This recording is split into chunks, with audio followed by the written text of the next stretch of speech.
एक लड़का जिसके पास सिटी में रहने के लिए घर नहीं होता, ये अमीर लड़कियों के साथ अफेयर करता है और उनके ही घर में रहता है। अब आगे क्या होगा ये हम आज की हमारी मूवी स्प्रेड 2009 की एक रोमांटिक हॉलीवुड मूवी में देखेंगे। अगर आपको एक्सप्लेनेशन अच्छा लगता है तो प्लीज़ इसे लाइक और कमेंट जरूर कर दीजिएगा। अब बिना किसी देरी के एक्सप्लेनेशन स्टार्ट करते हैं। मूवी स्टार्ट होती है और हम हमारे मेन कैरेक्टर निकी से इंट्रोड्यूस होते हैं। निकी हमसे कहता है मुझे बचपन से ही पता चल गया था कि मैं बहुत ही स्मार्ट हूँ। मेरी मदर की फ्रेंड्स को मैं बहुत ही अच्छा लगता था। जब वो बड़ा हुआ तो एक फ्रेंड के साथ उसका अफेयर भी हो गया था। उसने हमेशा से इमेजिन किया था कि वो बड़ी सिटी में रहेगा, उसकी बहुत सारी गर्लफ्रेंड होगी, और वो हमसे कहता है कि ये सच भी हुआ है। इस बात में थोड़ा सा ट्विस्ट था।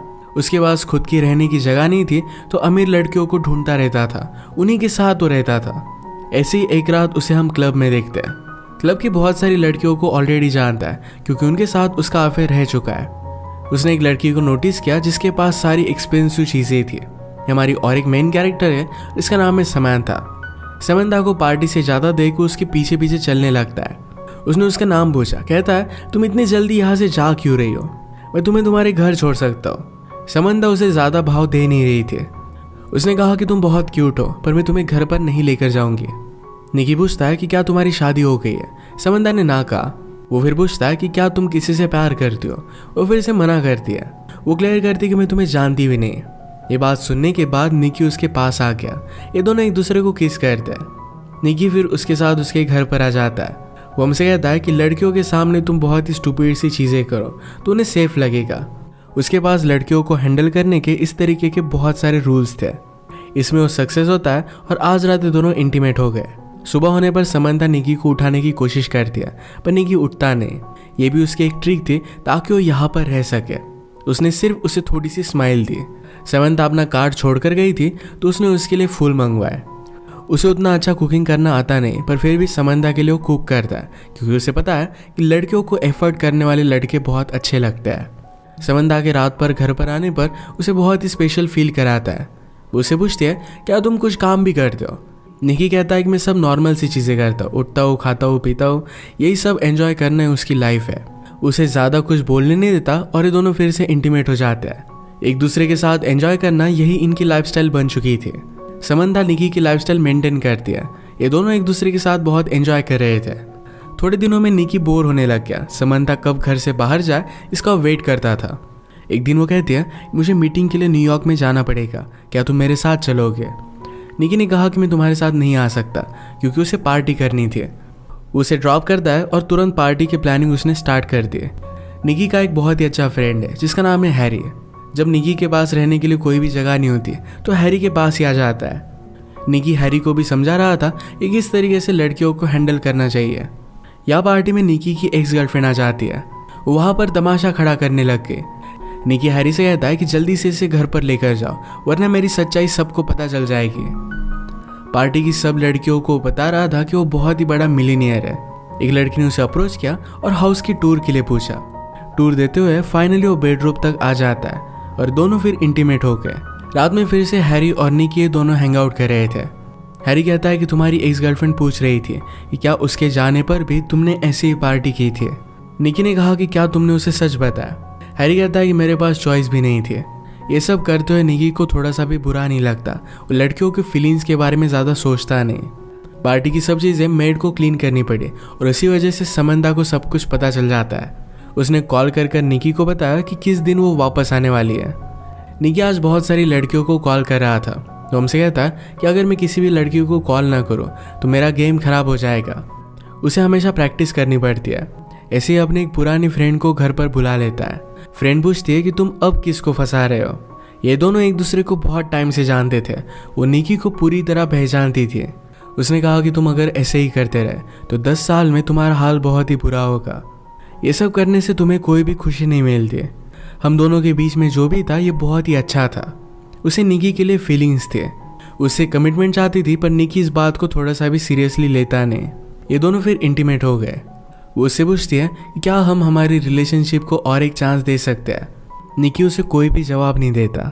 उस लड़की ने आज रियलाइज़ किया था कि निकी एक्चुअल में उसके लिए कोई भी केयर नहीं करता। समंथा निकी को रंगे हाथ पकड़ने के लिए एक दिन जल्दी आ जाती है। निकी किसी और लड़की के साथ था और उसे इसके लिए वो सॉरी कहता है। उस पर बहुत गुस्सा हो गई थी। निकी कहता है कि मैंने तुम पर चीट नहीं किया है। हम दोनों के बीच में जो भी है हमने इसे कोई भी लेबल नहीं दिया है। इन्हें पता था कि एक दूसरे से प्यार नहीं करते। झगड़े में डिसाइड करते हैं कि फ्रेंड्स विद बेनिफिट्स रहेंगे। फिर से दोनों अपना अफेयर कंटिन्यू करते हैं। एक दिन एक कैफ़े में निकी को एक लड़की पसंद आई जिसका नाम था हैदर। उससे वो बात करने की कोशिश करता है पर हैदर उसके हाथ में नहीं आती। उसने उसे अलग अलग डेट्स के लिए पूछा पर हर बार उसे मना कर देती है। निकी ने जाते जाते अपना नंबर बिल पर लिखा। कुछ भी पे ना किए हुए वैसे वो चला जाता है। कैफ़े में एक डिलीवरी मैन था जो निकी का पता जानता था। तो अगली सीन में हैदर डायरेक्टली उसका पता निकाल कर घर पर आ जाती है। उसने कहा कि तुम अपने आप को समझते क्या हो, मेरे पैसे वापस करो। गुस्से में पैसे लेकर वो चली जाती है। नेक्स्ट सीन में समंथा ने निकी के पास आने की कोशिश की पर उसे ज़्यादा रिस्पॉन्स नहीं देता। अगले दिन निकी अपने फ्रेंड को हैदर के कैफ़े में लेकर आया ताकि उसे हेल्प कर सके। निकी ऐसा दिखाने की कोशिश कर रहा था कि वो बहुत इंपॉर्टेंट है। उसे बहुत सारे मीटिंग से कॉल आते हैं। उसका फेक कॉल भी बजने लग जाता है। बाहर रॉन्ग पार्किंग में उसे पार्किंग टिकट मिल रहा था। उसके पास ज़्यादा पैसे नहीं थे तो लेडी ऑफिसर से वो फ्लर्ट करने लगता है। हैदर ये देखकर बहुत हंसी। समंथा नोटिस करती कि निकी का उस पर ज़्यादा ध्यान नहीं है। अगले दिन निकी अपने फ्रेंड हैरी के साथ था। हैरी का रूम स्मेल करता है तो इस बात का निकी ने मजाक उड़ाया। इस बात पर वो गुस्सा होकर निकी को बाहर निकाल देता है। एक दिन हैदर ही निकी को कॉल कर दिया। आज रात उसके साथ डेट पर जाना चाहती थी। वो डेट पर ज़रा लेट आए।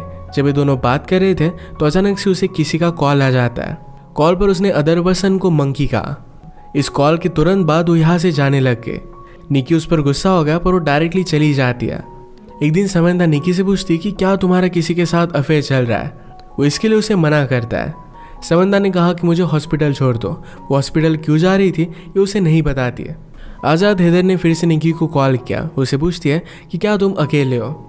इसके तुरंत बाद वो डायरेक्टली उसके स्विमिंग पूल में थी। निकी ने कहा कि तुमने उस दिन बहुत ही अजीब किया था और ये मंकी कौन है। हैदर ने कहा कि मैं मेरे छोटे ब्रदर को मंकी बुलाती हूँ। वो एबनॉर्मल है तो उसी की केयर लेने के लिए मैं गई हुई थी। ये बात कहकर हैदर रोने लग गए। निकी को उसके लिए बुरा लगता है। इसके बाद ये दोनों इंटीमेट हो जाते हैं। एक दूसरे के बारे में बहुत सारी चीज़ें जान लेते हैं। सुबह होने पर स्ट्रीट की क्लीनिंग चल रही थी। हैदर सोई हुई थी तो उसकी गाड़ी निकी को मूव करनी पड़ती है। निकी ने रियलाइज़ किया कि हैदर के पास बहुत ही एक्सपेंसिव कार है। जो भी कल रात उसने निकी से कहा था ये सब कुछ झूठ था। जिस तरीके से निकी लड़कियों को फंसाता है उसी तरीके से हैदर रिच आदमियों को फंसाती है। ये सब कुछ निकी समझ गया और उसे घर से निकाल देता है। 2 दिनों के बाद समंथा हॉस्पिटल से वापस आई। उसने अपने प्राइवेट पार्ट की सर्जरी की थी। उसे रेस्ट की ज़रूरत थी तो रात में निकी क्लब पे चला गया। रात भर वो किसी और लड़की के साथ था तो इस वजह से समंथा बहुत ही ज़्यादा गुस्सा हो जाती है। निकी भी उससे बहुत ही परेशान हो गया था। वो कहता है अब हम दोनों एक साथ नहीं रह सकते। समंथा का गुस्सा शांत होने के बाद निकी ने कहा तुम्हें भी और कोई मिल जाएगा। उसे पूछती कि अब तुम कहाँ जाओगे। निकी को कुछ भी पता नहीं था। उसे तुरंत एक लड़की का कॉल आ जाता है तो समंथा इस पर गुस्सा हो गई। निकी का फ़ोन लेकर वो पानी में डाल देती है। अब वो किसी के पास भी नहीं जा सकता। उसे स्ट्रीट पर ही रहना पड़ता है। रात में वो फिर से अपनी ओल्ड फ्रेंड के पास आता है। अब वो उससे कहने लग गया था कि तुम मुझे बहुत ही अच्छी लगती हो। इस बात पर वो थोड़ा सा भी बिलीव नहीं करती है। उसने कहा कि तुम अगर एक्चुअली मेरे बारे में केयर करते तो मेरी लाइफ में चल क्या रहा है इसके बारे में पूछते हैं। वैसे भी वो किसी और के साथ अब रिलेशनशिप में थी तो निकी के साथ नहीं रह सकती। निकी फिर अपने फ्रेंड हैरी से मिलने के लिए क्लब में आया। हैरी अपने और एक दूसरे फ्रेंड के साथ था। क्लब में काम करने वाली लड़कियों के साथ वो फ्रेंड बहुत ही बदतमीजी से पेश आता है। इस बात से निकी का उससे झगड़ा हो गया और वो बाहर आ गया। हैरी ने कहा कि तुम कर क्या रहे हो।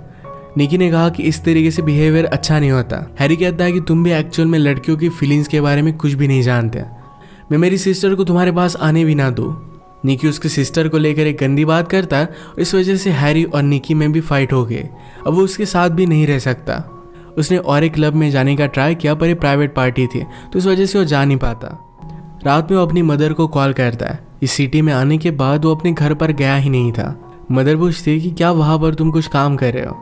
निकी इसका जवाब नहीं देता तो उस वजह से मदर भी उस पर गुस्सा थी। एक दिन वो एक होटल पर जाकर वहाँ की एक रिच लेडी के साथ फ्लर्ट करता है। ये सब करते हुए हैदर ने उसे देख लिया। उसके पास आई तो निकी ने जो भी उसके साथ किया था इसके लिए उसे सॉरी कहता है। हैदर कहती कि मुझे तुम्हारी सिचुएशन के बारे में पता है, हम दोनों एक जैसे ही है। निकी के पास खाना खाने के भी पैसे नहीं थे तो फिर हैदर उसे अपने घर पर लेकर गई। उसके प्रीवियस बॉयफ्रेंड के साथ उसका भी ब्रेकअप हो गया था। आज वो कुछ कॉल्स लगाती है तो रात में उसकी डेट फिक्स थी। डेट से वापस आने के बाद उसने निकी के साथ टाइम स्पेंड किया। हेदर को अपनी एक फ्रेंड का कॉल आता है कि एक बहुत ही रिच मिलियनियर है और उसका अभी भी ब्रेकअप हुआ है, तुम जाकर वहाँ पर ट्राई कर सकते हो। हेदर फिर निकी को भी उस पार्टी में लेकर जाती है। उस मिलियनियर को पटाने के लिए निकी हेदर को हेल्प करता है, उसे हंसने के लिए कहता है, उसके साथ डांस करने के लिए कहता है। मिलियनियर की नज़र हेदर पर पड़ी और फिर ये दोनों बात करने लग गए थे। पार्टी के बाद निकी कहता है कि तुम उससे जितने भी पैसे लोगी उसका मुझे कुछ कट चाहिए। हेदर उसे साफ साफ मना कर देती है। रात में उसने काउच पर सोने के लिए कहा। थोड़ी देर में निकी उसके पास आ गया। वो कहता है कि हम दोनों एडल्ट्स हैं, एक दूसरे पर कंट्रोल तो कर ही सकते हैं। स्लोली उसके पास आ जाता है और फ्लर्ट करने लग गया। इसके बाद दोनों इंटीमेट हो गए। एक दूसरे के साथ जब भी होते हैं तो बहुत ही ऑनेस्ट होते हैं। एक रात डिनर करते वक्त निकी को एक लड़की ने पहचान लिया, उसके साथ बहुत ही बुरा बर्ताव कर दिया। ये बात हेदर को उतनी अच्छी नहीं लगी। वो निकी के सारे हालात समझ लेती है। ये दोनों फिर एक दूसरे के साथ बहुत सारा टाइम स्पेंड करने लग गए थे। हेदर का किसी और आदमी के साथ बाहर जाना निकी को अच्छा नहीं लगता। एक दिन हेदर को अपने एक बॉयफ्रेंड से इन्वॉल्व मिला जिसमें उसे शादी के लिए पूछा गया था। इसके बारे में वो निकी से कहती है, उसने कहा कि मैंने अभी अभी उससे ब्रेकअप किया है। निकी इस बात से सरप्राइज था क्योंकि इस बॉयफ्रेंड के बारे में उसे कुछ भी पता नहीं था। वो कहती कि वो बहुत ही ज़्यादा अमीर है। निकी पूछता है, तुमने फिर उसके ब्रेकअप क्यों किया? समंता ने कहा, क्योंकि मैं तुमसे बहुत ही प्यार करती हूँ। अब इस सिचुएशन में क्या किया जाए? इसका निकी के पास कोई भी प्लान नहीं था, तो यहाँ से वो चला जाता है। घर आने के बाद उसे पता चला कि समंता न्यूयॉर्क जा रही है। उसे रोकने की कोशिश करता है पर वो जा चुकी थी। अगले दिन ग्रोसरी लेते हुए उसे अपनी एक फ्रेंड मिली जो बहुत ही ड्रंक थी। उसे इस हालत में ड्राइव करने नहीं दे सकता था, तो उसे घर छोड़ने के लिए आ जाता है। इसी मोमेंट पर उसे समंता का कॉल आया।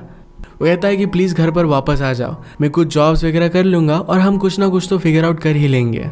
समंता ने उस लड़की की आवाज़ फ़ोन पर सुनी और वो गुस्से में फ़ोन रख दे दिया।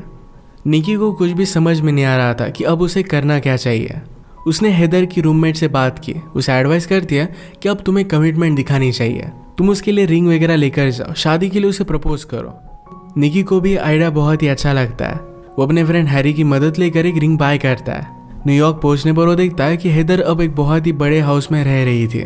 उसने उसे समझाया कि ये जो सब चीज़ें तुम कर रही हो इसमें से कोई भी रियल नहीं है, तुम उसके साथ खुश रह नहीं पाओगी।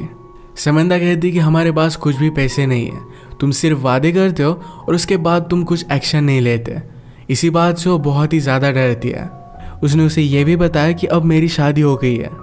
निकी कहता है कि तुम उससे डिवोर्स ले सकती हो। समंता ने उसे क्लियर किया कि ये सब चीज़ें वो खुद चाहती है, उसे डिवोर्स नहीं ले सकती है। उसका हस्बैंड घर आता है तो समंता ने कहा कि इस डिलीवरी बॉय को उसकी टिप दे दो। इस सब से निकी का हार्ट ब्रेक हो गया। वो अब डिसाइड करता है कि ऑनेस्टी से अपनी ज़िंदगी बिताएगा। एक्चुअल में डिलीवरी बॉय का काम उसने ले लिया था। एक दिन वो समंता के घर पर भी डिलीवरी देने के लिए आया। ये एक दूसरे को ख्याल रखने के लिए कहते हैं।